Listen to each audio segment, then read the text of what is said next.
Hello, dear aspirants. A very warm welcome to Bodhisattva PCS.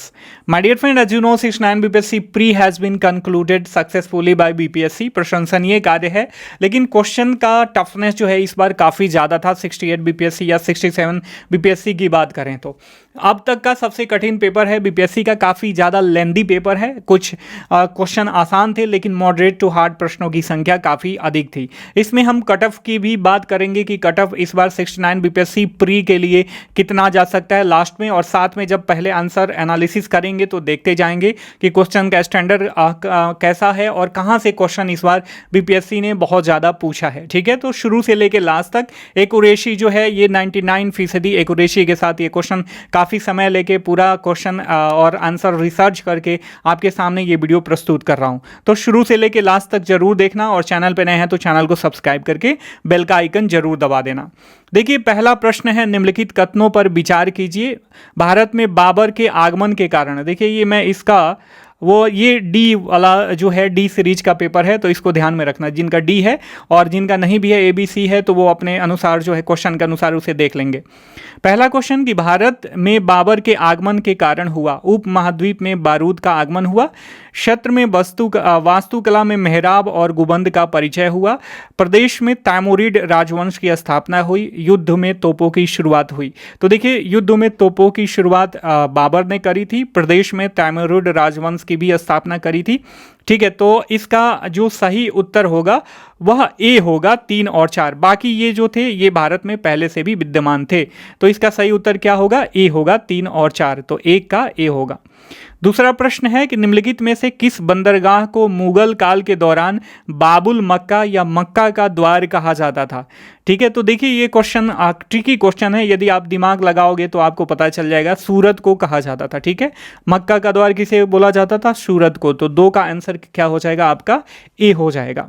अगला प्रश्न है, अष्ट प्रधान मंत्री परिषद थी मराठा प्रशासन की, आप सबको पता है, लुसेंट में भी आपने पढ़ रखा होगा। बोधिसत्व पद्मपाणि की पेंटिंग किस में स्थित है? एलोरा में, अजंता में, बादामी और बाग में। तो इसका सही उत्तर जो है ये अजंता की गुफा, 1 नंबर की गुफा है, उसी में है बोधिसत्व पद्मपाणि की पेंटिंग। ठीक है, ध्यान में रखना, इसे आप अपना मिला लेना। निम्नलिखित कथनों पर विचार कीजिए। फाहियान एक चीनी यात्री था जो हर्ष के शासनकाल के दौरान भारत आया था। ये बिल्कुल गलत है। ये चंद्रगुप्त द्वितीय के काल में आया था फाहियान। ठीक है, तो आप इसे ध्यान में रखना आगे के लिए भी। वेनसांग एक चीनी बौद्ध भिक्षु थे जिन्होंने चंद्रगुप्त द्वितीय के शासनकाल में जो है भारत का दौरा किया था। तो ये हर्षवर्धन के शासनकाल में भारत का दौरा किया था। नीचे का ऊपर कर दिया और ऊपर का नीचे कर दिया है। ट्रिकी है, तो बहुत सारे लोग इसको गलत भी कर सकते हैं, लेकिन अच्छा प्रश्न है। तो ये दोनों गलत है, तो इसका सही उत्तर क्या हो जाएगा? डी, उपयुक्त में से कोई नहीं। ठीक है, छठा का पूछ रहा है, ये महानुभूतियां हैं और उन किस फील्ड से रिलेटेड थे, इसका पूछ रहा है। तो देखिए, चरक जो थे वो चिकित्सा से रिलेटेड थे। बरामिहिर ज्योतिष से रिलेटेड थे। गुप्त जो है गणित से, और विशाखादत्त नाटककार थे। तो इसका जो सही उत्तर हो जाएगा, आप मिलान करोगे तो छठा का हो जाएगा आपका डी। सातवां, इनमें से किसे भारत में फारसी त्यौहार नौरोज की किसने शुरुआत करी थी? तो बलबन ने करी थी, सबको पता होगा। अगला प्रश्न है, नाथपंथियों, सिद्धों और योगियों ने भक्ति धर्म को किस क्षेत्र में लोकप्रिय बनाया? तो देखिए, ये भी कोई जरूरी नहीं है। मैं हमेशा कहता हूं ना कि जब आप पढ़ते हो तो अपना दिमाग कूल रखो, शांत माइंड के साथ किसी भी क्वेश्चन को पढ़ो। तो आप जब नाथपंथी देखोगे ना, तो ये उत्तर भारत में इनकी मतलब प्रमुखता है। तो ये उत्तर भारत को जो है इन्होंने इस क्षेत्र में भक्ति धर्म को लोकप्रिय बनाया, नाथपंथियों ने, सिद्धियों ने और योगियों ने। अगला प्रश्न है, वुड के 1854 के प्रेषण के संबंध में निम्नलिखित कथनों पर विचार कीजिए। 9वां नंबर प्रश्न काफी अच्छा प्रश्न है, ध्यान में रखना। इसने उच्च अध्ययन के लिए शिक्षा के माध्यम के रूप में अंग्रेजी की सिफारिश करी थी, बिल्कुल सही है। इसने महिला शिक्षा और व्यावसायिक शिक्षा पर भी जोर दिया था। ठीक है, तो ये दोनों सही है, 1 और 2 दोनों सही है। ठीक है, education department in every province की इन्होंने बात करी थी। ठीक है, इंडियन नेटिव एजुकेशन जो है, इंडियंस को native education native mother tongue में देना चाहिए लोअर लेवल में, और अपर लेवल में इन्होंने इंग्लिश को रिकमेंड किया था। तो ये ए और बी दोनों सही है। मैथिली भाषा का विकास किस निम्नलिखित में से किसके शासनकाल के दौरान हुआ? तो कर्नाट राजवंश के शासनकाल के दौरान हुआ। अगला प्रश्न है प्रारंभिक वैदिक काल के दौरान कौन सा शहर प्राचीन मगध साम्राज्य की राजधानी के रूप में कार्य करता था? तो राजगिरी, ठीक है, इसे गिरी व्रजा भी बोला जाता था, तो ध्यान में रखना। अगला प्रश्न है वर्नाकुलर प्रेस एक्ट के बारे में निम्नलिखित में से कौन सा कथन सही है? तो इसे लॉर्ड लिटन के द्वारा अधिनियमित किया गया था, बिल्कुल सही, 1878 में। इसे गैंगिंग अधिनियम भी बोलते हैं, मुंह बंद करने वाला भी अधिनियम बोलते हैं, तो इसे ध्यान में रखना, ये भी सही है, पहला और दूसरा सही है। इस अधिनियम को लॉर्ड रिपन ने निरस्त कर दिया था, ये भी सही है। तो इसका 12वां का जो उत्तर होगा ये सी होगा, 1 और 2, तो 1, 2 और 3 तीनों सही है, ठीक है। आप नीचे कमेंट करके भी बताना कि आपका कितना मार्क्स आ रहा है आफ्टर नेगेटिव मार्किंग। अगला प्रश्न है लॉर्ड मेयो के 1870 के संकल्प के बारे में निम्नलिखित में से कौन सा कथन सही नहीं है? देखिए, इन्होंने लॉर्ड मेयो का जो संकल्प था ना 1870 का, ये बेसिकली फाइनेंशियल डिसेंट्रलाइजेशन से लेकर था। जो प्रोविंस थे, जो लोकल गवर्नमेंट थे, उनको सशक्त करने की इन्होंने बात करी। इसमें केंद्रीय और प्रांतीय वित्त को विभाजित करने वाला यह पहला कदम था, सही है, ठीक है। दूसरा, प्रांतीय सरकारों को कुछ सेवाएं प्रशासित करने का अधिकार दिया गया कि भैया कुछ सेवाएं प्रशासित करो और कर्ज वगैरह मतलब टैक्सेज वगैरह कलेक्शन करो और अपना कार्य खुद से करो। इसने मौजूदा असमानता को सुधारने का प्रयास किया। ये इसमें थोड़ा कन्फ्यूजन है, लेकिन चौथा नंबर यदि हम ऑप्शन पढ़ते हैं कि इसने प्रांतों की वास्तविक आवश्यकताओं पर ध्यान केंद्रित किया, तो 1, 2 और 4, लेकिन 1, 2 और 4 इसमें कोई सा भी ऑप्शन नहीं है, तो इसमें 3 भी इंक्लूडेड है, अर्थात इसने मौजूदा असमानता को सुधारने का भी प्रयास किया, तो इसका सही उत्तर हो जाएगा सी, ठीक है। तो आप दिमाग लगा के, लेंदी प्रश्न है, कठिन प्रश्न नहीं है हिस्ट्री के, लेंदी प्रश्न है, लेकिन आप दिमाग लगा के प्रश्नों को सही कर सकते हैं। राजतरंगिणी की राजनीति की प्रारंभिक पुस्तक नीतिसार किसके द्वारा लिखी गई थी? तो कामंदक के द्वारा लिखी गई थी नीति शास्त्र, ठीक है, तो 14 का बी हो जाएगा। फतुआते आलमगिरी किसके द्वारा लिखी गई थी? फतुआते आलमगिरी जो है ईश्वरदास नागर के द्वारा लिखी गई थी पर्शियन लैंग्वेज में, ठीक है, ध्यान में रखना, काफ़ी इंपॉर्टेंट है। चीनी स्रोत के अनुसार श्रीलंका के, ये मैं इंपॉर्टेंट कह रहा हूं तो आगे के लिए भी इंपॉर्टेंट है, आप क्वेश्चन का स्टैंडर्ड देखो और इस व्यू से कि कितना मल्टी डायमेंशनल और लेथार्जिक अप्रोच के साथ बीपीएससी जो है क्वेश्चन को थकाने वाला बना रहा है कि आप मेंटली रिटार्ड हो जाओ वाइल आंसरिंग द क्वेश्चन और आपका अधिक से अधिक गलत हो जाए। यही बीपीएससी का ट्रिक है, बीपीएससी ने अपना स्टैंडर्ड काफ़ी बढ़ा लिया है और ऐसा लग रहा है कि ये आईएएस का पेपर है, ठीक है, तो ये काफ़ी अच्छा स्टैंडर्ड है, लेकिन इतना लेंदी पेपर नहीं होना चाहिए। 150 इसमें एमसीक्यू हैं, 2 घंटे में आपको करना है, बहुत बच्चों का जो है ये छूट गया होगा बहुत सारे क्वेश्चंस, ठीक है, तो ये भी ध्यान में रखना। ये सब बीपीएससी का ट्रिक है, ठीक है, इसमें बाद में बात करेंगे, पहले हम क्वेश्चन का इसका मिलान कर लेते हैं, ठीक है। 16वां नंबर प्रश्न है कि चीनी स्रोत के अनुसार श्रीलंका के शासक, मैं बताऊं, जब पेपर ऐसा होता है ना कि पेपर अभी खत्म हुआ और 1 से 1.5 घंटे के अंदर बहुत सारे लोग बड़ी बड़ी संस्थाओं वालों लेके बैठ जाते हैं बिना रिसर्च किए, तो मैं आपको बताना चाहूँगा उनकी एक्यूरेसी जो है 75 से 80% भी होती है, सही होती है। और इस वाले पेपर में तो बिल्कुल है, खुद का रिसर्च यदि टीचर नहीं करेगा, खुद से देखेगा नहीं, प्रश्नों का एनालिसिस नहीं करेगा, तो गलतियां बहुत ज़्यादा हो जाएंगी, इवन if बच्चों से भी ज़्यादा गलतियां हो जाएंगी टीचर्स के द्वारा। तो ठीक है, तो ज़्यादा रिलायबल स्रोत से आप मिलान करो, बीपीएससी का वेट करो, या मैंने काफ़ी समय दिया है तो कुछ एक दो क्वेश्चन का वेरिएशन यदि आप हटा दो तो ये 99% इसमें एक्यूरेसी है सही होने की, ठीक है। इसमें ज़्यादा आपको चेंजेस 1-2 क्वेश्चन चेंज हो सकते हैं, उससे ज़्यादा नहीं होगा, ठीक है। तो अगला प्रश्न है, चीनी स्रोत के अनुसार श्रीलंका के शासक मेघवर्मन ने गया में बौद्ध मंदिर बनाने की अनुमति के लिए निम्नलिखित में से किस गुप्त राजा के पास मिशनरी भेजा था? ठीक है, ये आपका 16 नंबर प्रश्न, इसका हो जाएगा समुद्रगुप्त, ठीक है। काफ़ी इंपॉर्टेंट प्रश्न है और काफ़ी स्टैंडर्ड प्रश्न जो है इसमें डाला गया है, ठीक है, एकदम एक्सपेक्टेशन से अलग हटके बीपीएससी ने इस बार काम किया है। अगला प्रश्न है कि कब बिहार पहली बार ब्रिटिश शासित भारत के तहत बंगाल प्रेसिडेंसी से अलग हुआ था? 22 मार्च 1912 को। सही उत्तर क्या हो जाएगा? सी, 17 का सी होगा। 18 का इसे मिटा देता हूं ताकि क्लमसी ना हो जाए। 18 का है, भारतीय कला में स्तूप, चैत्य और विहार का निर्माण निम्नलिखित में से किससे संबंधित है? बौद्ध धर्म और जैन धर्म, तो ये बौद्ध धर्म इसमें दिया हुआ है, तो बौद्ध धर्म से रिलेटेड है। भारतीय हस्तशिल्प के संदर्भ में बिहार में सुजनी क्या है? सुजनी कला एक प्रकार की कढ़ाई है, ठीक है। तो इसका सही उत्तर हो जाएगा बी। 20वां है, बिहार में विक्रमशिला विश्वविद्यालय के संबंध में निम्नलिखित कथनों पर विचार कीजिए। यह बिहार के बांका जिले में है ना? बिल्कुल नहीं, बांका में नहीं, ये भागलपुर में है स्थित है। तो ए जिसमें जिसमें एक होगा ना, कौन से कथन गलत हैं? अच्छा, गलत वाला पूछ रहा है ना, तो एक तो ये पहला गलत है। इसकी स्थापना पाल वंश की राजा गोपाल प्रथम ने करी थी, ये भी गलत है। दूसरा भी गलत है। ठीक है। बौद्ध धर्म का ब्रजियान संप्रदाय यहाँ पे फला फूला, ये सही है। यहाँ खगोल विज्ञान, तर्कशास्त्र, कानून, व्याकरण, दर्शन जैसे अन्य विषय भी पढ़ाए जाते थे। तो तीसरा और चौथा सही है, पहला और दूसरा जो है गलत है। तो सही उत्तर क्या हो जाएगा? ए हो जाएगा। निम्नलिखित में से कौन से राष्ट्रीय उद्यान वन्यजीव अभ्यारण्य बिहार में है? ठीक है, तो वीटीआर बिहार में है। दुधवा राष्ट्रीय उद्यान आपको पता है कि यूपी में है। गजेनर वन्यजीव अभ्यारण्य ये राजस्थान में है। और भीमबांध वन्यजीव अभ्यारण्य ये भी बिहार के मुंगेर डिस्ट्रिक्ट में है। तो पहला और चौथा इसका सही उत्तर हो जाएगा डी।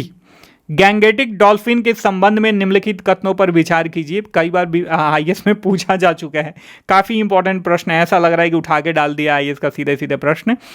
गंगा नदी के डॉल्फिन को IUCN के रेड लिस्ट के तहत लुप्तप्राय जीव के रूप में, इंडेंजर्ड स्पीसीज के रूप में वर्गीकृत किया गया है। बिल्कुल सही है।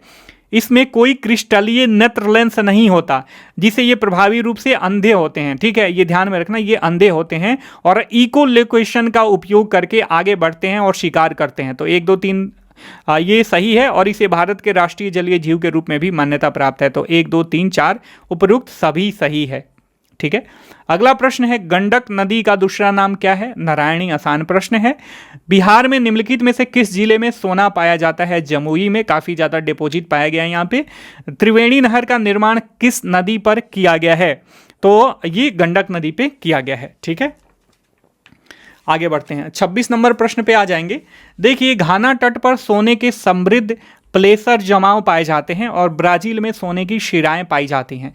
किसी समय ये महाद्वीप अटलांटिक तट में एक साथ संयुक्त थे। तो अब कह रहा है कि सही उत्तर को अभिकथन को चुनिए। देखिए, घाना के तट पे सोने के प्लेसर जमाव पाए जाते हैं, लेकिन जो ये पैरेंट चट्टान है ना घाना के तट पे, ये बिल्कुल अलाउ नहीं करते सोने के डिपोजिशन को लेके।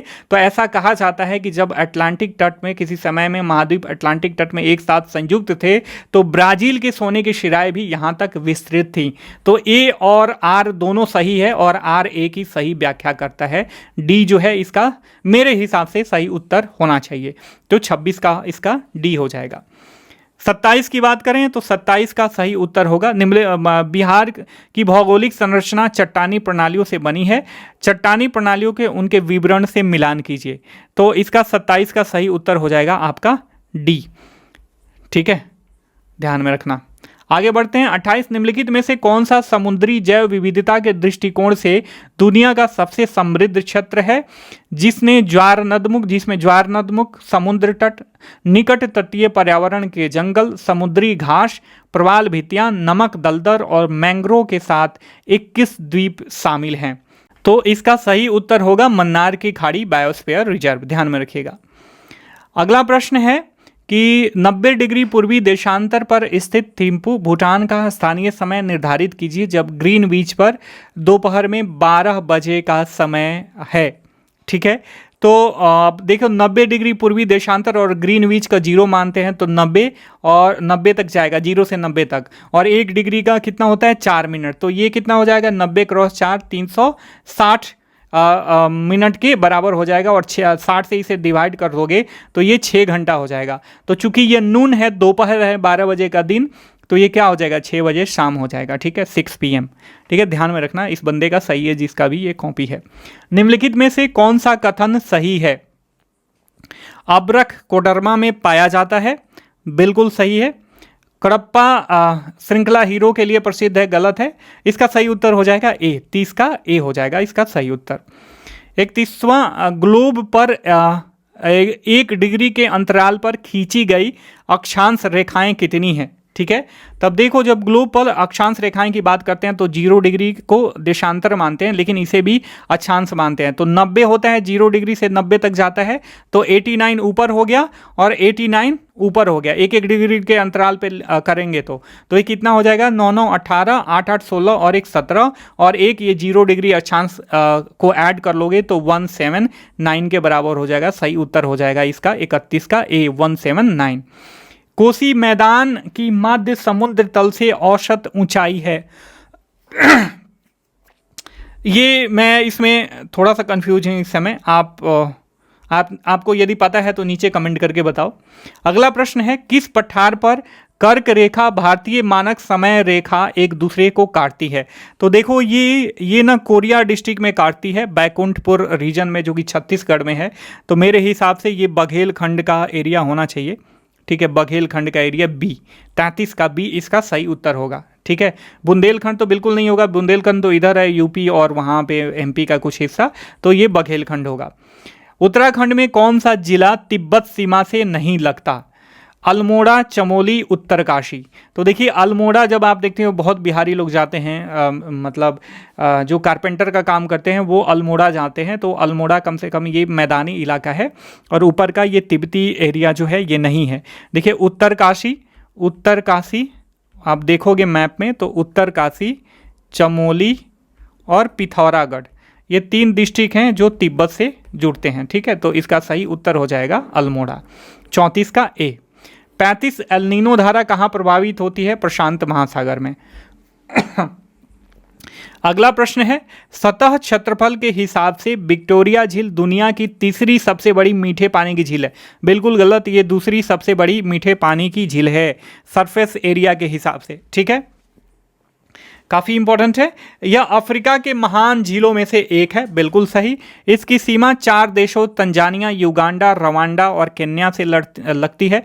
बिल्कुल नहीं, रवांडा से नहीं लगती है, मैं बताऊंगा। देखिए ये विक्टोरिया झील है, यहाँ पे हो गया आपका युगांडा, ठीक है, ये होता है यहाँ पे केन्या और ये हो गया तंजानिया, ठीक है।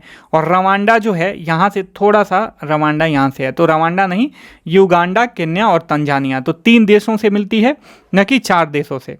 और विक्टोरिया झील से निकलने वाली एकमात्र धारा जो है नील नदी है, जो युगांडा के जिंजा के पास झील के बाहर निकलती है। तो ये सही है। एक तो आपका जो है पहला और तीसरा तो गलत हो गया, तो इसका सही उत्तर क्या होगा? पहला और तीसरा, 36 का हो जाएगा आपका सी, ठीक है। आगे बढ़ते हैं। अगला प्रश्न हीट वेव से संबंधित है, सारा एनसीईआरटी का प्रश्न है। हीट वेव से निम्नलिखित कथनों पर विचार कीजिए।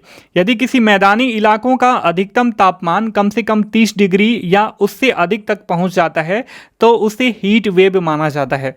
यदि किसी पहाड़ी इलाकों का अधिकतम तापमान कम से कम 40 डिग्री या इससे अधिक तक पहुंच जाता है तो उसे हीट वेव माना जाता है। मैं बताऊं ये दोनों गलत है। ये पहाड़ी इलाकों में यहाँ पे कितना होगा? 30 डिग्री, और मैदानी इलाकों में यहाँ पे कितना होगा? 40 डिग्री। तो ये दोनों स्टेटमेंट क्या हैं? आपके गलत हैं, तो इसका सही उत्तर हो जाएगा सी, ठीक है। आगे बढ़ते हैं, इसे मिटा लेते हैं ताकि ये ज़्यादा हमें गंदा ना लगे, ठीक है। ये खोज करता है और उनके जन्म स्थान के बारे में दिया गया है। तो ये जो भी मिलान वाला है लगभग थोड़ा बहुत आसान है, कुछ डिफ़िकल्ट हैं, 4-5 दिए हुए हैं मिलान वाले, 2 डिफ़िकल्ट हैं जो और 2 आसान थे, ठीक है। तो क्रिस्टोफर कोलंबस, आप सभी को पता है क्रिस्टोफर कोलंबस कहाँ के थे? तो इटली के थे। तो ए का 3 हो जाएगा, तो ये सी काट दो, ए काट दो, ए या तो बी हमारा उत्तर होगा या डी उत्तर होगा हमारा, ठीक है। फिर जैक्स कार्टियर जो थे, ये जैक्स कार्टियर फ्रेंच के थे, तो हमारा बी का क्या हो जाएगा? 4, बी का 4। तो देखिए ये काफ़ी कठिन था, ए बी दोनों मिल गया। अब सी डी देखते हैं। सर फ्रांसिस ड्रेक जो थे ये यूके के थे, यूनाइटेड किंगडम के थे, इंग्लिश थे, तो ये हो जाएगा सी का 2 और डी का 1, तो सही उत्तर हो जाएगा इसका डी। अगला यूएई के रियासती राज्य हैं, ठीक है। इसमें आपके 7 हैं, तो इसका सही उत्तर जो हो जाएगा ये डी हो जाएगा। Abu Dhabi, Dubai, Sharjah, Ajman, अल कैनन, फुजैराह, रास अल खैमा, ठीक है। ये 7 जो हैं ये इसके रियासती राज्य हैं। सुवर्ण रेखा नदी निम्नलिखित में से किस गांव के पास निकलती है? सुवर्ण रेखा नदी जो है किस गांव के पास निकलती है? तो इसका हो जाएगा आपका उत्तर सी, नगरी, रांची के पास से निकलती है, नगरी गांव में। ठीक है, ये ध्यान में रखना। आगे बढ़ते हैं। अगला प्रश्न है, किसी समुदाय को अनुसूचित जाति के रूप में घोषित करने के लिए आवश्यक विशेषताएं हैं। आदिम लक्षणों के संकेत होने चाहिए, उनकी विशिष्ट संस्कृति होनी चाहिए, बड़े पैमाने पर समुदाय के साथ संपर्क में शर्म करते हैं ये लोग, पिछड़ापन और भौगोलिक अलगाव तो हैं ही, सारे हैं। इसके सही उत्तर हो जाएगा डी। जिसका भी पेपर है, अच्छा इन्होंने पेपर करके आया है, अच्छे पेपर किया है इन्होंने। भारतीय संविधान में मौलिक अधिकारों के विचार का संदर्भ किस देश से लिया गया है? ऑब्वियस, संयुक्त राज्य अमेरिका, 42 का ए। 43, भारतीय संविधान के किस अनुच्छेद के द्वारा अस्पृश्यता को, अनटचेबिलिटी को समाप्त किया गया है? अनुच्छेद 17। किस उच्च न्यायालय में न्यायाधीशों की संख्या निर्धारित करने का अधिकार किसके पास होता है? तो राष्ट्रपति के पास होता है ये पावर। ठीक है। 5वीं अनुसूची किसी विशिष्ट समूह के लोगों के शासन और हितों की सुरक्षा से संबंधित है, अनुसूचित जाति के। 45 का क्या हो जाएगा आपका? बी। ये है, भारतीय सर्वोच्च न्यायालय ने किस मुकदमे में सर्वप्रथम संविधान में बेसिक स्ट्रक्चर ऑफ कॉन्स्टिट्यूशन का कॉन्सेप्ट दिया था? केशवानंद भारती बनाम केरल राज्यवाद। अगला प्रश्न सुमेलित करने के लिए है। राजनीतिक दल और उनके स्थापना के वर्ष दिए गए हैं। भारतीय कम्युनिस्ट पार्टी की स्थापना कब हुई थी? तो भारतीय कम्युनिस्ट पार्टी की जो मार्क्सवादी पार्टी है 1964 में हुई थी। बहुजन समाज पार्टी 1984 में, तो सी का 4 हो जाएगा और ए का 1 हो जाएगा, डी। ठीक है। अगला प्रश्न है, किन अनुच्छेदों के अंतर्गत अध्यक्ष सदन के किसी सदस्य को उसकी मातृभाषा में बोलने का इजाजत देता है? तो 120 के 1 के तहत। ठीक है, सही उत्तर हो जाएगा सी। कॉलेजियम प्रणाली से संबंधित कुछ कथन दिए गए हैं, इनके बारे में विचार करना है। सुप्रीम कोर्ट कॉलेजियम एक 5 सदस्यीय निकाय है जिसकी अध्यक्षता भारत के मौजूदा न्यायाधीश, मुख्य न्यायाधीश करते हैं और इस समय न्यायालय में कार्यरत 4 अन्य वरिष्ठ न्यायाधीश शामिल होते हैं। संसद के विधि के द्वारा कॉलेजियम प्रणाली का आरंभ किया गया था, बिल्कुल गलत है। उच्चतम न्यायालय और उच्च न्यायालयों के न्यायाधीशों की नियुक्ति कॉलेजियम प्रणाली के माध्यम से ही हो सकती है, बिल्कुल गलत है। कॉलेजियम प्रणाली की शुरुआत वर्ष 1993 में न्यायाधीश PN भगवती के ऐतिहासिक फर्स्ट जज मामले के उपलक्ष्य में की गई थी। नहीं, ये सेकेंड जज वाला मामला था, तो ये भी गलत है। तो क्या पूछ रहा है इसमें? पूछ रहा है कौन से कथन सही है, तो केवल 1 हो जाएगा। ठीक है, आगे बढ़ते हैं। अगला तो 49 का क्या हो जाएगा आपका? डी। 42वें संशोधन के संबंध में निम्नलिखित कथनों पर विचार कीजिए। इस प्रस्तावना में 3 शब्द जोड़े गए थे, समाजवाद, धर्मनिरपेक्ष और अखंडता, बिल्कुल सही है। इसने संविधान में 8 मौलिक कर्तव्य न जोड़ के 10 मौलिक कर्तव्य जोड़े थे, ये वाला गलत है। इसने नए निदेशक सिद्धांत जोड़े, यानी अनुच्छेद 39A, अनुच्छेद 43A और 47। इसके द्वारा राष्ट्रपति को चुनाव आयोग के परामर्श से राज्य विधानसभाओं मंडल के सदस्यों को अयोग्य घोषित करने का अधिकार जो है दिया गया। तो 50 का क्या हो जाएगा आपका? बी। 50 का सही उत्तर हो जाएगा बी।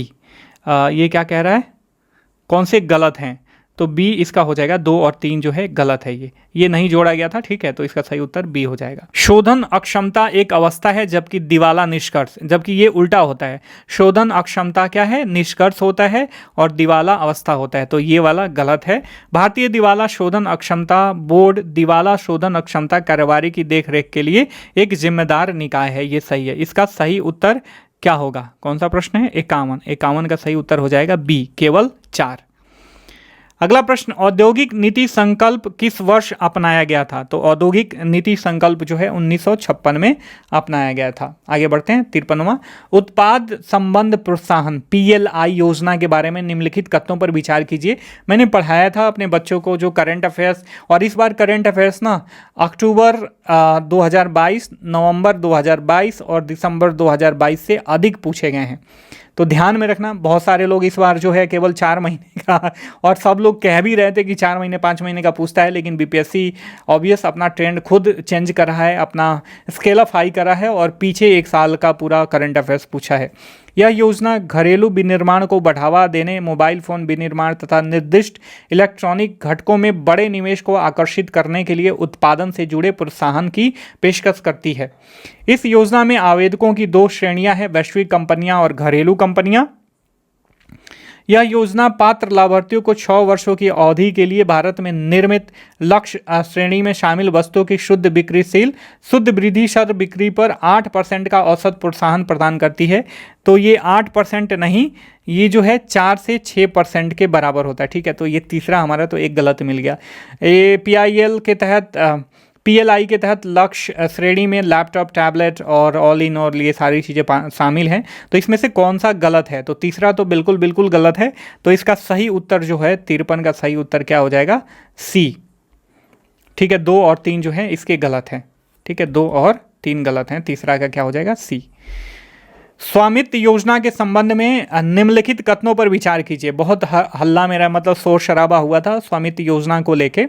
यह खान मंत्रालय के दायरे में कार्य करता है। देखिए, पहला ही गलत है। ये पंचायत मंत्रालय के अंतर्गत जो है ये कार्य करता है। ठीक है, मिनिस्ट्री ऑफ पंचायती राज के अंतर्गत कार्य करता है। स्वामित्व योजना, यह योजना CORS नेटवर्क की तहत जियो पोजिशनिंग इंफ्रास्ट्रक्चर की 5 सेंटीमीटर तक की सटीकता प्रदान करने योग्य मानक बनाने का प्रयास करती है। इसका मतलब क्रॉस ओरिजिन रिसोर्स शेयरिंग है। यह योजना ड्रोन तकनीकी का उपयोग कर भूमि के छोटे छोटे खंडों का नक्शा तैयार कर ग्रामीण बस्तियों के क्षेत्र में संपत्ति का स्पष्ट स्वामित्व स्थापित करने के लिए सुधारात्मक पहल है। कौन सा गलत है? तो चौथा तो इसमें सही है। ठीक है, पहला हमारा बिल्कुल गलत मिल गया। तो इसका जो 54 का सही उत्तर होगा ये ए होगा। पहला और तीसरा जो है इसका गलत है। पहला और तीसरा इसका ऑप्शन गलत है। अगला प्रश्न, निम्नलिखित किसी वित्तीय आपातकाल की स्थिति में अनुच्छेद 360 को लागू करने का परिणाम क्या हो सकता है? तो राष्ट्रपति राज्यों को राज्य मामले में संबंध में सेवारत सभी या किसी वर्ग के कर्मचारियों के वेतन और भत्ते कम करने का आदेश कर सकते हैं। बिल्कुल कर सकते हैं। राज्य विधानमंडल द्वारा पारित धन विधेयक या अन्य किसी विधेयक को राष्ट्रपति के विचारार्थ आरक्षित रखने की आवश्यकता नहीं है। ये बिल्कुल गलत है। अगला है राष्ट्रपति उच्चतम न्यायालय या उच्च न्यायालयों के जजों के साथ संघ मामलों के संबंध में सेवारत सभी या किसी वर्ग के कर्मचारियों के वेतन और भत्ते कम करने का आदेश दे सकते हैं। बिल्कुल सही। राज्य विधानमंडल द्वारा पारित होने के बाद धन विधेयक अन्य किसी विधेयक राष्ट्रपति के विचारार्थ आरक्षित रखी जाती है। तो ये भी सही है। तो आपका जो है 55 का क्या उत्तर हो जाएगा? सी। 1, 3 और 4 तीनों सही है। 56 नंबर प्रश्न पे चलते हैं। निम्नलिखित में से कौन से कारक संभावित रूप से भारतीय अर्थव्यवस्था में मुद्रास्फीति जनित मंदी में योगदान कर सकते हैं? ठीक है, तो सरकारी खर्च में वृद्धि के कारण उच्च मुद्रास्फीति दबाव ये बिल्कुल नहीं होगा। ठीक है, औद्योगिक उत्पादन में गिरावट और आर्थिक विकास में सुस्ती होती है। कुल मांग और उपभोक्ता खर्च में जो है कमी होती है। घरेलू मुद्रा की वृद्धि के कारण निर्यात प्रतिस्पर्धात्मकता में जो है कमी आती है। तो उत्तर कूट का सही प्रयोग करें। मुद्रास्फीति जनित अर्थव्यवस्था मुद्रास्फीति जनित मंदी से संबंधित है। तो ये 56 का कितना हो जाएगा? ए। 2 और 3 इसका सही उत्तर हो जाएगा। ठीक है, अगला प्रश्न, आर्थिक सर्वेक्षण 2023 के अनुसार निम्नलिखित में से कौन से कथन भारत में प्रत्यक्ष विदेशी निवेश की प्रवृत्ति का वर्णन करते हैं? निजी क्षेत्र की कम भागीदारी के कारण इसमें कमी आई है। बिल्कुल गलत है। महामारी से पहले के स्तर की तुलना में वृद्धि हुई है। बिल्कुल सही है। टेलीकॉम सेक्टर में पूरी तरह से सुधार होने के बाद किसी भी वित्तीय वर्ष में बिना घटे इसमें तेजी से वृद्धि हुई है। गलत है ये। कमजोर वैश्विक आर्थिक स्थिति के कारण इसमें कमी आई है। हाल ही में कमी भी देखी गई है इसमें। तो सही उत्तर हो जाएगा आपका ए। 2 और 4। ठीक है, तो आपका 57 का हो जाएगा ए। फिर 58 की बात करते हैं। तो देखिए, ये 58 काफ़ी कंफ्यूजिंग है। मुझे लगता है ये सारे ऑप्शन गलत हैं। गया जिले का जो है वर्तमान जनसंख्या कितनी है? तो ये ना मेट्रो जनसंख्या की बात कर रहा है गया डिस्ट्रिक्ट के। तो ये मेट्रो जनसंख्या इतनी है, लेकिन गया जिले के पूरे वर्तमान जनसंख्या इसमें से कोई ऑप्शन नहीं है। तो मुझे लगता है ये पूरा क्वेश्चन ही गलत है, डिलीट होना चाहिए ये प्रश्न। केंद्र सरकार के गैर योजना व्यय के बारे में निम्नलिखित में से कौन सा सही है? देखिए, कृषि पर व्यय योजनागत व्यय होता है। व्यय विज्ञान और प्रौद्योगिकी पर जो होता है योजनागत होता है। और ब्याज भुगतान पर जो व्यय होता है ना, ये जो है गैर योजनागत व्यय होता है। तो 59 का इसका सी हो जाएगा। वैश्वीकरण और भारत पर इसके प्रभाव के बारे में निम्नलिखित कथनों में से कौन सा सत्य नहीं है? निर्यात में वृद्धि और आयात में वृद्धि से अधिक। ठीक है, इसमें प्रत्यक्ष विदेशी निवेश का प्रवाह बढ़ा है। ठीक है, ये तो बिल्कुल सही है। इससे वस्तुओं और सेवाओं में व्यापार का विस्तार किया, ये भी बिल्कुल सही है। तो ये वाला जो है हम इसको पूर्णतः सही नहीं कह सकते, तो इस 60वां का ए हो जाएगा, 60 का ए होना चाहिए। फिर 61 का बात करते हैं, संघ सरकार के वित्त में नवीन विकास के बारे में निम्नलिखित कथनों पर विचार करें। महामारी वित्तीय वर्ष 2021 के दौरान संघ राज्य सरकार का राजकोषीय घाटा जीडीपी का 9.2% तक पहुंच गया था, बिल्कुल सही है। वित्तीय वर्ष 2022 में राजकोषीय घाटा कम होकर सकल घरेलू उत्पाद का 7.7% न होकर 6.4% के बराबर था, तो ये बिल्कुल गलत है। जब आप इकोनॉमिक सर्वे वगैरह जो मैं पढ़ाता हूँ और आप देखते नहीं है वीडियो, ठीक है, जो भी आप देखते हो ना, मैं हमेशा कहता हूँ, कहते कहते थक जाता हूँ बच्चों को, लेकिन मानते ही नहीं बात। जो बरसाती मेढक होते हैं, कहाँ से उठ के आके ऐसे मतलब कुछ भी पढ़ा देते हैं, उनको तो आप भर भर के देखते हो और अंततः गत्वा रोते हो, समझ रहे हो। और जो सही आपको गाइडेंस प्रोवाइड करता है, सही से बताता है कि ये पढ़ लो ये पढ़ लो, उसको पढ़ते ही नहीं हो। तो ये सारी चीज़ें मैंने अपने एनुअल जो सेंट्रल गवर्नमेंट का इकोनॉमिक सर्वे निकलता है, जब निकलता है उसी दिन मैं एनालिसिस प्रस्तुत करता हूँ, उसमें सारी चीज़ें ये मैंने बताई थी, ठीक है। तो आपको पता, आप पढ़ते ही नहीं है तो आपको कहाँ से 6.4% के बराबर था। पिछले 2 वर्षों में राजस्व संग्रह कम हो गया है, ये भी बिल्कुल गलत है। तो कथनों, सही कथन इसमें चुनना है, तो सही कथन हो जाएगा सी, केवल इसमें 61 का सी, ठीक है। 62 पर चलते हैं। आरबीआई के विदेशी मुद्रा भंडार में निम्नलिखित में से कौन से शामिल हैं? विदेशी मुद्रा परिसंपत्तियां शामिल होती हैं, सोना भी शामिल होता है, एफडीआर जो है ये भी शामिल होता है, आरक्षित किस्त स्थिति ये भी शामिल होता है। उपयुक्त सभी इसका सही उत्तर हो जाएगा, ठीक है। अब देखिए, ये उत्पत्ति के नियम, उत्पत्ति रूल ऑफ ओरिजिन के बारे में निम्नलिखित कथनों में से विचार कीजिए। उत्पत्ति के नियम किसी उत्पाद के राष्ट्रीय स्रोत को निर्धारित करने के लिए आवश्यक मानदंड हैं। उत्पत्ति के नियम कस्टम एजेंसियों को यह जानने में मदद करते हैं कि किसी दिए गए उत्पाद पर कौन से नियम और कौन से शुल्क लागू होते हैं। इनका उपयोग व्यापार सांख्यिकी के प्रयोजन के लिए किया जाता है। इनका महत्व इस तथ्य से प्रमाणित होता है कि कई मामलों में कर और प्रतिनिधित्व आयातों के स्रोतों पर जो है ये निर्भर करते हैं। तो 63 का हो जाएगा डी, सारे सही हैं इसमें, ठीक है, ध्यान में रखना। 64 की बात करते हैं। शिशु मृत्यु दर के बारे में निम्नलिखित कथनों पर विचार कीजिए। शिशु जन्म से लेकर ठीक 1 वर्ष की आयु के बीच मृत्यु की संभावना प्रति 1000, ये 10,000 दिया हुआ है, तो 10,000 ये तो गलत हो जाएगा। जीवित जन्मों पर व्यक्त की जाती है, ठीक है, तो ये गलत है, लेकिन 1000 पे की जाती है, ठीक है। वर्ष 1950 में शिशु मृत्यु दर 189.6 था। 2009 में शिशु मृत्यु दर ये 30 नहीं था, ये 28.3 के बराबर था। रजिस्ट्रार जनरल ऑफ इंडिया के सैंपल सर्वे के बुलेटिन के अनुसार उत्तर प्रदेश वर्ष 2019 में सबसे अधिक शिशु मृत्यु दर वाला राज्य था, ठीक है। तो इसमें से कौन से कथन आपके सही हैं? तो पहला तो आपका गलत हो गया, 10,000 नहीं 1000 मापा जाता है, तो जो भी ये बंदे ने सही दिमाग लगाया है, ठीक है। तीसरा भी आपका गलत है, ठीक है, तीसरा भी आपका गलत है। शिशु मृत्यु दर 2019 में शिशु मृत्यु दर जो है ये 28.3% के बराबर था, ठीक है। ये क्वेश्चन थोड़ा सा कंफ्यूजिंग है, इसे लेट डाउन करते हैं, बीपीएससी ही बताएगा इसका पूरा सही उत्तर। एक अवधारणा के रूप में मानव पूंजी निर्माण की बेहतर व्याख्या एक प्रक्रिया के संदर्भ में की जाती है जो सक्षम बनाती है देश के लोगों में ज्ञान, कौशल स्तरों और क्षमताओं में वृद्धि करने को। तो इसका सही उत्तर क्या हो जाएगा? केवल 4 सी हो जाएगा, ठीक है। 65 का सी, एनसीईआरटी का प्रश्न है। 1937-38 के दौरान बिहार में बर्खास्त आंदोलन किसके द्वारा आयोजित किया गया था? स्वामी सहजानंद सरस्वती के द्वारा। तो ये क्या हो जाएगा? 66 का बी। अब 67 की बात करते हैं। भारत स्वतंत्रता संग्राम के दौरान निम्नलिखित घटनाओं पर विचार कीजिए। सही है, होम रूल 1916 में, सूरत स्प्लिट 6, खेड़ा सत्याग्रह 18, मार्ले मिंटो सुधार। तो इसका सही उत्तर हो जाएगा आपका 67 का सही उत्तर हो जाएगा ए, ठीक है।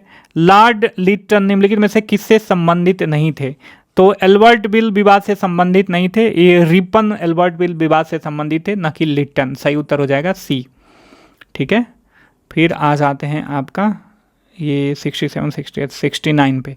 बक्सर की लड़ाई के बाद किस संधि पर हस्ताक्षर किया गया था? इलाहाबाद की संधि पर। डच ईस्ट इंडिया कंपनी ने किस वर्ष पटना में अपनी स्थापना कारखाना स्थापित किया था? कई बार पूछा जा चुका है, 1632 में। निम्नलिखित में से किस आंदोलन में महात्मा गांधी ने भूख हड़ताल को हथियार के रूप में अपनाया था? अहमदाबाद मिल सत्याग्रह। 1942 में भारत छोड़ो आंदोलन बिहार केसरी किसे कहा जाता है? श्री कृष्ण सिंह को कहा जाता है, पूछा गया था। चंपारण आंदोलन के जन आंदोलन की प्रक्रिया में ब्रिटिश सरकार ने इस मुद्दे के समाधान के लिए कौन सा कदम उठाया था? तो चंपारण एग्रीग्रियन कमेटी की स्थापना करी थी। गांधी जी बाबा भी इसमें शामिल थे। ठीक है, अब 74 की बात कर लेते हैं। तो भारत सेवक समाज मतलब भारत सेवक समाज गोपाल कृष्ण गोखले, और आत्मीय सभा राजा राम मोहन राय, तत्वबोधिनी सभा देवेंद्र नाथ टैगोर। तो 2, 1 और 3, 2, 1, 3 किसका? इसका डी उत्तर हो जाएगा। इसका 74 का सही उत्तर हो जाएगा डी। अंबाबाई स्वतंत्रता सेनानी थी, कहाँ की? कर्नाटक की थी। ठीक है, निम्नलिखित में से कौन कैबिनेट मिशन के सदस्य नहीं थे? तो जे एंड्रयू जो है सदस्य नहीं थे। पैथिक लॉरेंस, एबी अलेक्जेंडर सब थे। सुरक्षा वाल्व का सिद्धांत किसने दिया था? तो सुरक्षा वाल्व मैंने बताया था, अपना जो भी मेंबर्स थे, मैंने पेड मेंबर्स हमारे क्लास से जुड़े हुए थे, सबको बताया था। लाला लाजपत राय ने सेफ्टी वाल्व थियरी की का प्रोपोजिशन किया था। ठीक है, तो 77 का बी हो जाएगा। 78 कराची अधिवेशन में सही उत्तर हो जाएगा इसका 78 का ए। कराची अधिवेशन में फर्स्ट टाइम जो है एफआर की बात करी गई थी, फंडामेंटल राइट की बात करी गई थी। ठीक है, 1857 के विद्रोह की विफलता के कारण कौन थे? सारे थे कारण। ठीक है, इसका उपयोग सभी हो जाएगा सी। बिहार का वह रसोइया जिसने 1917 में महात्मा गांधी की हत्या के प्रयास को विफल कर उसके भोजन में मिले जहर से उसकी जान बताई थी, ये बटक मियाँ होगा क्या? बटक मियाँ, कुछ भी इसका बी ही होना चाहिए। देखो आप बताओ। एक व्यक्ति 81 का हो जाएगा ए। ठीक है, इसको मैंने पहले ही वो कर लिया है। निम्नलिखित में से बेजोड़ युग में जो है स्नोबरी जूते से संबंधित नहीं है, सी हो जाएगा। और इसका 83 का आपका हो जाएगा 83 का ए। ठीक है, मैंने इसे सॉल्व कर लिया है। 84 का आई एम नॉट कन्फर्म, 84 का जो है इसका ए होना चाहिए। ठीक है, 84 का ए, 85 का सी। ठीक है, 86 का डी, इनका भी सही है, भाई ने अच्छा करा है। 87 का B, 88 I am not confirm. ठीक है, 89 का बी, देख लेना मैथ में। ठीक है, और 90 का सी। ठीक है, फिर आगे बढ़ते हैं। 91 निम्नलिखित में से कौन सी कंप्यूटर भाषाएं हैं? तो कोबरा, पाइथन, स्क्विरल और जावा सारे हैं, उपयोग सभी डी हो जाएगा।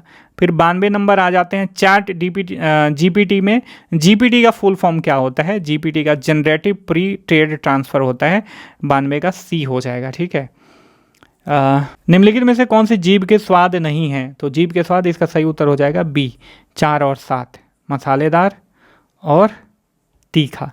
स्पाइसी ये इंग्लिश वर्ड, देखो हिंदी में जब आप इसे पढ़ोगे ना तो ये तीखा दिया हुआ है, इंग्लिश में पढ़ोगे तो यहाँ पे स्पाइसी लिखा हुआ है। ठीक है, ये स्पाइसी लिखा हुआ है। तो ये दो जो है ना, ये 5, 4 और 7 आप देख लेना इंग्लिश में, तो आपको मतलब क्लियर हो जाएगा। 4 और 7 जो है इसका सही उत्तर होगा। ठीक है, कौन सी जोड़ी सही सुमेलित है? तो 94 का हो जाएगा आपका, 94 का सही उत्तर हो जाएगा आपका ए। ठीक है, 3 और 4 जो है डिस्पनिया जो है सांस की तकलीफ होती है, और एनोस्मिया जो है गंध की आंशिक या पूर्ण हानि को कहते हैं। बाकी दोनों जो है गलत अटैच हैं। ठीक है, ब्रह्मांड में पल्सर क्या है? घूमते न्यूट्रॉन तारे हैं। प्रयोगशाला में हीरे के संदर्भ में हीरे के बीज के रूप में, जो प्रयोगशाला में हीरा बनाया जाता है तो हीरे के बीज के रूप में किसका प्रयोग किया जाता है?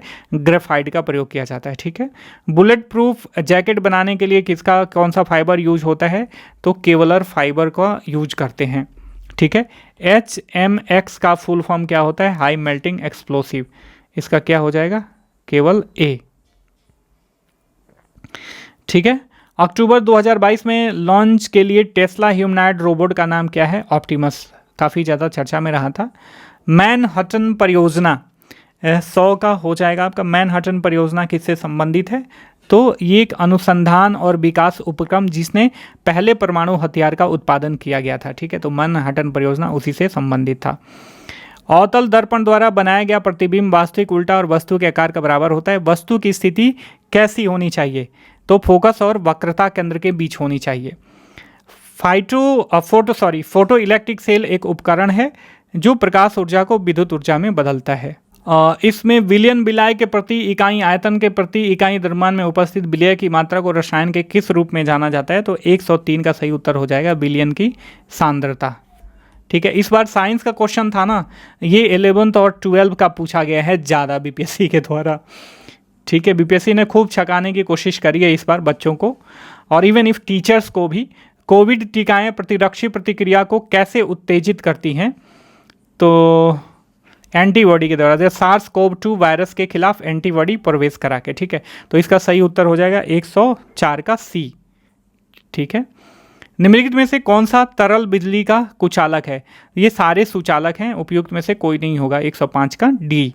डीएनए डबल हेलिक्स संरचना की खोज किसके द्वारा करी गई थी? जेम्स वाटसन और फ्रांसिस क्रिक के द्वारा। अलग अलग द्रव्यमान की दो वस्तुएं चंद्रमा की सतह के पास स्वतंत्र रूप से गिरने से क्या होगा? किसी भी क्षण एक ही वेग होगा इनका, ठीक है, ध्यान में रखिएगा। तो 107 का इनका हो जाएगा बी। वेक्टर टीके प्रतिरोधक शक्ति प्रदान करने के लिए कैसे काम करते हैं? तो ये वायरस को किसी विभिन्न वायरस के संशोधित संस्करण में रखकर जो है इनको मॉडिफाई वायरस इसमें इंक्लूड किया जाता है और फिर से इससे इम्यूनिटी बढ़ती है। तो ऐसे वेक्टर टीके का यही काम है। तो इसका हो जाएगा आपका बी। लगातार नई परत जोड़ने वाली प्रक्रिया निम्नलिखित में से कौन सी है? सी फ्लोर स्प्रेडिंग, समुद्र तल का फैलाव, बी। भूपटल के टुकड़े मेंटल के गति के द्वारा निरंतर धीमी गति से प्रवाहित होते हैं। इस सिद्धांत को क्या कहते हैं? प्लेट टेक्टोनिक सिद्धांत, ठीक है। mRNA पद का विस्तारित रूप क्या है जो महामारी के शुरुआती दौर में ही व्यापक रूप से चर्चा में रहा? Messenger ribo nucleic acid. 111 का हो जाएगा आपका डी। एसी करंट कैसे उत्पन्न? ट्रांसफार्मर के द्वारा एसी करंट उत्पन्न होता है। डायनेमो और चौकुंडली डीसी करंट उत्पन्न करते हैं। धारा घनत्व तो क्या है? एक धारा घनत्व जो है एक वेक्टर क्वांटिटी है, सदिश राशि है, ठीक है। आगे बढ़ते हैं। अगला हमारा प्रश्न है कि मेडिकल केमिस्ट्री में दवाओं का वर्गीकरण किस आधार पर सबसे अधिक उपयोगी होता है? तो आणविक लक्ष्य के आधार पर सबसे अधिक उपयोगी होता है। निम्नलिखित में से कौन सा प्रतिक्रिया की दर को धीमा करता है? समांगी उत्प्रेरक, इसे नेगेटिव कैटलिस्ट भी बोलते हैं। सही उत्तर हो जाएगा बी। आगत और निर्गत तंत्रिकाएं कहाँ मिलती हैं? तो ये बंडल ऑफ स्पाइनल कॉर्ड में मिलती हैं। इसका उत्तर होगा डी, कोई नहीं। 116 का डी। निम्नलिखित में से कौन सी तकनीकें 5G मोबाइल संचार नेटवर्क के द्वारा सक्षम की जाएंगी? Network of things, edge computing, network slicing. तो ये सारे करी जाएंगी। उपयुक्त उत्तर होगा इसका सी। अगला प्रश्न है अंतरिक्ष मिशन और उस खोज से संबंधित। 118 का सही उत्तर हो जाएगा आपका डी, ठीक है। ये कपड़ा दिया हुआ है और उसके उत्पत्ति के बारे में दिया हुआ है कि कपड़ा और उसके उत्पत्ति का कौन सा स्रोत है। तो लिनन जो है ये एक तरीके का सन का पौधा होता है। 119 का हो जाएगा आपका बी, ठीक है। 119 का बी। उसके बाद 120 का सही उत्तर हो जाएगा आपका ए और ओ दोनों, ठीक है। टीनियासी सांतों का संक्रमण है जो टेपवर्म की 3 प्रजातियों से होता है और मस्तिष्क में जब सिस्ट विकसित हो जाते हैं तो इस स्थिति को न्यूरोसिस्टिक्रोसिस भी कहा जाता है। तो 1 और 2 दोनों सही है। गहरे समुद्र में डूबने वाले उस पनडुब्बी का नाम क्या था? ये टाइटन नाम था, ठीक है। इसमें बहुत लोग मर गए थे। पाकिस्तान का एक इंडस्ट्रियलिस्ट और उसका बेटा भी था। और इसमें जो है जूते, फैशन, सहायक सामग्री और उसका विवरण है। 122 का हो जाएगा ए, ठीक है। ये पहले मैंने पूरा खोज लिया, मिलान कर लिया, मैं आपको डायरेक्ट उत्तर बता दे रहा हूँ ज़्यादा, ताकि वीडियो जो है ज़्यादा लंबा ना हो जाए। फिर 123 संयुक्त राज्य अमेरिका के पूर्व राष्ट्रपति ने हाल ही में अपना साक्षात्कार कहाँ दिया है? तो साराजेवो में दिया है। खेल के संदर्भ में निम्नलिखित में से कौन से जोड़े सुमेलित हैं? काफ़ी इंपॉर्टेंट प्रश्न है। इसका सही उत्तर हो जाएगा सी। 2 और 4 जो है सही सुमेलित हैं। अगला प्रश्न है कि अब आ जाते हैं करंट अफेयर्स पे। गृह मंत्रालय ने नवंबर 2022 को देश की कितनी भाषाओं में फील्ड वीडियोग्राफी के साथ मातृभाषा सर्वेक्षण कार्य को पूरा किया? 576। किस राज्य सरकार ने भारत में गिद्धों के संरक्षण के लिए कार्रवाई के द्वारा प्रस्तावित गिद्ध संरक्षण के लिए राज्य स्तरीय समिति का शुभारंभ किया था? तो ये तमिलनाडु होगा। ठीक है, 126 का डी। 10 कैप्टिव नस्ल एशियाई विशालकाय कछुओं को किस राष्ट्रीय उद्यान में छोड़ा गया है? तो नतांगकी राष्ट्रीय उद्यान, ये नागालैंड में छोड़ा गया है। 128 हाल ही में किस देश ने फिर से अरुणाचल प्रदेश को भारत का अभिन्न अंग घोषित किया है? यूएसए। भारत के रुद्राक्ष बाला साहेब पाटिल ने काहिरा में ISF वर्ल्ड चैंपियनशिप पुरुषों की 10 मीटर एयर राइफल में ब्रॉन्ज पदक जीता था, कांस्य पदक जीता था। 129 का ए हो जाएगा। राष्ट्रीय शिक्षा नीति 2020 के किस ग्रेड से व्यावसायिक शिक्षा को मुख्य धारा की शिक्षा में एकीकृत करने पर जोर देती है? ग्रेड 6 से। भारत ने किस देश के साथ आर्थिक सहयोग और व्यापार समझौते पर हस्ताक्षर किया है? ऑस्ट्रेलिया के साथ। सहज भाषा अधिनियम निम्नलिखित में से किस देश के द्वारा हाल ही में पारित किया गया, जिसमें सरकारी अधिकारियों को आधिकारिक दस्तावेजों, वेबसाइटों में सरल और आसानी से समझ आने वाली अंग्रेजी भाषा का उपयोग करने की आवश्यकता होती है? तो ये न्यूजीलैंड के द्वारा किया गया। 132 का हो जाएगा आपका बी। दुनिया के पहले पादप पराग कणों जिन्हें टीलिया डरम्बिस कहा जाता है, कहाँ पाए गए हैं? रशिया में पाए गए हैं। ठीक है। सुर्खियां बटोरने वाली लिस्बन घोषणा किस एंटिटी से संबंधित है? संरक्षण से, महासागर से संबंधित है। निम्नलिखित में कौन सा जानवर सिंधु घाटी सभ्यता के लोगों को पता नहीं था? हाथी नहीं पता था। निम्नलिखित में से कौन सा यूनेस्को विश्व धरोहर स्थल नहीं है? इंडिया गेट नहीं है। भारतीय संविधान में राज्य नीति निर्देशक सिद्धांत की अवधारणा आयरलैंड से ली गई थी। सिक्किम भारतीय राज्य का पूर्ण हिस्सा कब बना था? तो सिक्किम भारतीय राज्य का पूर्ण हिस्सा बना था 1975 में। ठीक है। निम्नलिखित में से कौन सी मुद्रा सबसे महंगी है? ये पाउंड स्टर्लिंग जो है, इन दोनों से महंगी होती है। बिहार सरकार ने किस वर्ष कार्बन प्रदूषण उत्सर्जन को कम कर बिहार को प्रदूषण मुक्त बनाने की घोषणा करी है? 2024 तक। शिवरिक टूरिज्म के संदर्भ में चुंगी रीफ, एमपी शॉल और ग्रांडेड द्वीप कहाँ पे हैं? तो ये गोवा के तट के बाहर हैं। G20 सदस्य प्रतिनिधित्व करते हैं वैश्विक जीडीपी का लगभग 85%। सही है, बिल्कुल। वैश्विक व्यापार का ये कह रहे हैं 50% नहीं, ये लगभग विश्व की लगभग 2/3 जनसंख्या है। तो 1 और 3 जो है इसका सही उत्तर हो जाएगा ए। ठीक है। रूस के वैगनर भाड़े के सैनिक समूह का मुखिया कौन है? तो 143 का इसका उत्तर हो जाएगा ये येवगेनी प्रिगोजिन। ठीक है, उल्टा सुल्टा नाम है। ग्लोबल जेंडर गैप रिपोर्ट किसके द्वारा? IMF के द्वारा जारी की जाती है। ठीक है। यूनाइटेड किंगडम की महारानी एलिजाबेथ द्वितीय के संबंध में निम्नलिखित कथनों से कौन सा सही है? उन्होंने 70 वर्षों तक शासन किया और 96 वर्ष की आयु में उनकी मृत्यु हो गई। डेफ एक्सपो 2022 का जो है विषय कहाँ क्या था? तो इसका जो सही उत्तर हो जाएगा ये ए होगा, गौरव का मार्ग। ठीक है, 146 का ए। थांडीग्युत महोत्सव का 3 दिवसीय उत्सव किस देश के द्वारा मनाया जाता है? म्यांमार के द्वारा। व्हाइट हाउस के संबंध में निम्नलिखित कथनों पर विचार कीजिए। व्हाइट हाउस का पता 1800 पेंसिल्वेनिया एवेन्यू है, ये गलत है। ये 1600 पेंसिल्वेनिया एवेन्यू है, तो पहला तो गलत ही हो गया। संयुक्त राज्य अमेरिका का राष्ट्रपति का आधिकारिक निवास कार्यस्थल है। 1 नवंबर 1800 जॉन एडम्स ने इमारत में निवास करने वाले पहले राष्ट्रपति बने। अमेरिकी लोकतंत्र का प्रतीक है। तो 2, 3 और 4 इसका सही उत्तर हो जाएगा। ठीक है।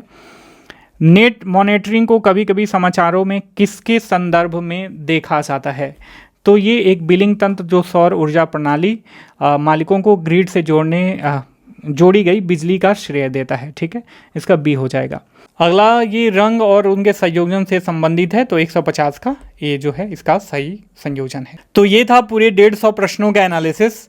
अब देखिए, अब बात कट ऑफ की करें तो इस बार कट ऑफ जो है ये 75 से लेकर 80 के बीच जा सकता है, इससे ज़्यादा नहीं जाएगा। काफ़ी लेंदी प्रश्न था, कठिन प्रश्न था। कुछ प्रश्न आसान थे, 15-20 प्रश्न आसान थे, तो उनको लेके पूरे पेपर को आसान नहीं कहा जा सकता है। मैंने 68 बीपीएससी में बताया था, जितना कट ऑफ उससे 1-2 नंबर कम ही गया था। ठीक है, तो इस बार भी यदि आप 75 के आसपास सही हो रहा है आपका, तो आप पूरा मेंस के प्रिपरेशन में लग जाओ। अच्छे पद हैं और हो सकता है कि आने वाले दिनों में कुछ और पद जोड़े जाएं, तो इस बात का ध्यान रखना। मिलते हैं अगली कक्षाओं में, तब तक के लिए साइनिंग ऑफ, टेक केयर, जय हिंद।